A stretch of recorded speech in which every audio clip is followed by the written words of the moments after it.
পেটেতে ওর পেটে যাইতে পারে, তাহলে আহকামুল হাকিমিন মহাবিজ্ঞানী আমার আল্লাহ পাক রব্বুল আলামিনের কুদরতের চাইতে লক্ষ কোটি গুণ বেশি। তার কুদরত ব্যবহার করে জিবরাইলের সিনার থেকে মুহূর্তের মধ্যে মুহাম্মদুর রাসূলুল্লাহর সিনার মধ্যে ঢুকানোর জন্য কোনো ব্লুটুথ থাকতে পারে কি পারে না? সেই পদ্ধতিতে এই সিনার থেকে সিনার মধ্যে চলে গেছে।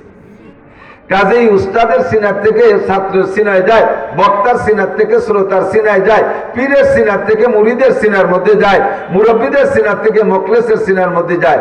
এবার সিনা যদি অনেক দূরে হয় তাহলে তো মাঝখান যে বেরোয় যাওয়ার সময় আইলো চাইলো বাতাসে উড়িয়ে চলে যাবে এদিক ওদিক। সিনা যত কাছে হবে তত ঢুকবে তত তাড়াতাড়ি।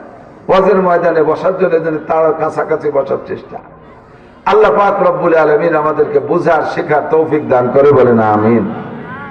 আল্লাহ পাক রব্বুল আলামিন গোটা সৃষ্টি কায়নাতের ভিতরে মানব জাতিকে সবচেয়ে ভালোবাসেন। ফেরেশতাদের চাইতে আল্লাহ মানুষকে ভালোবাসে, কথা বলেন।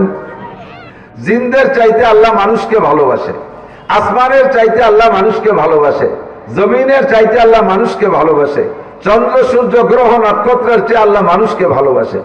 গোটা সৃষ্টি জগতের ভিতরে আল্লাহ মানুষকে সবচাইতে ভালোবাসে, ঠিক কিনা?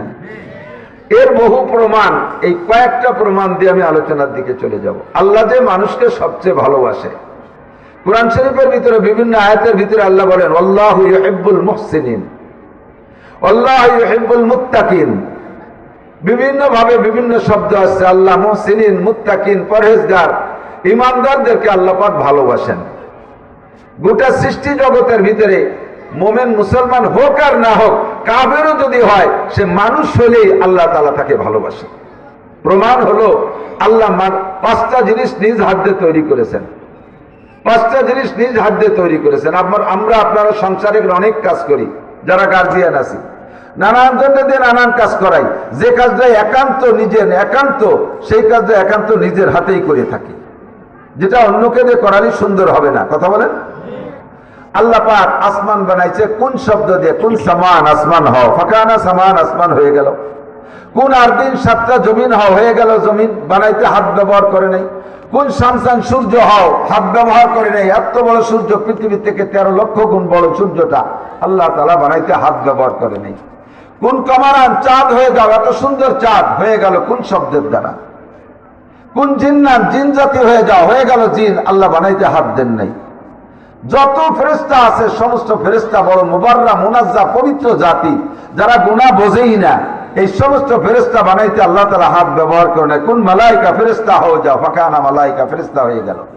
এমন করে সবকিছু, শুধু পাঁচটা জিনিস বানাইছে আল্লাহ হাত দিয়ে। কয়টি? পাঁচটি জিনিস আল্লাহ বানাইছে হাত দিয়ে। এক নম্বরে আল্লাহ পাক তার আরশে আজিম তৈরি করেছেন নিজ হাত দিয়া। যে আরশের উপরে আল্লাহ নিজে আসীন হবেন। আমরা যদি কেউ জিজ্ঞাসা করি, বলো ভাই আল্লাহ কোথায় আছে, আমরা সবাই বলি আল্লাহ সব জায়গায় আছে। এ কথা কখনো বলবেন না। আল্লাহ সব জায়গা আছে, তার মানে সব জায়গা, সব জায়গা মানে সব জায়গা। তাহলে সব জায়গা মানে বাথরুমে আল্লাহ আছে, মদের আড্ডায় আল্লাহ আছে, পতিতালয়ে আল্লাহ আছে, ঘুষের অফিসে আল্লাহ আছে, সুদের কারখানায় আল্লাহ আছে। এই সব জায়গা আল্লাহ টাকা লাগে। আল্লাহ কয় না আমি ওরকম সব জায়গা থাকি না। ইস্তাওয়া আলাল আরশ, কুরআনে কারীমের সাক্ষী, আল্লাহ পাক রব্বুল আলামিন আরশে আজিমে থাকেন। যেখানে আল্লাহ পাক রব্বুল আলামিন তার কুদরতি শান নিয়ে অবস্থান করবেন, জায়গাটার নাম রেখেছেন আরশ। কাজে আরশটা আল্লাহর যেমন হওয়া দরকার।